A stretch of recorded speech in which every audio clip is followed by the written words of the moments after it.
The Battle of Dorylaeum, fought on July 1, 1097, marked a pivotal moment in the First Crusade.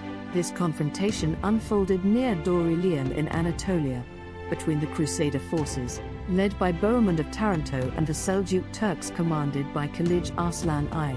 Despite being ambushed by the Seljuk forces, the Crusaders, employing heavy cavalry and coherent military tactics, managed to turn the tide in their favor.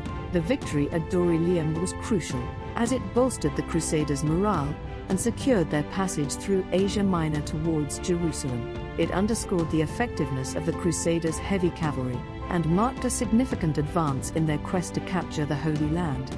Following the victory at Dorylaeum, the Crusaders faced an arduous journey across Anatolia, ravaged by harsh terrain and scarcity of supplies. Despite these challenges, the triumph at Dorylaeum instilled a renewed sense of unity and determination among the Crusaders. It demonstrated the Crusaders' capability to overcome formidable adversaries and adapt their military strategies effectively.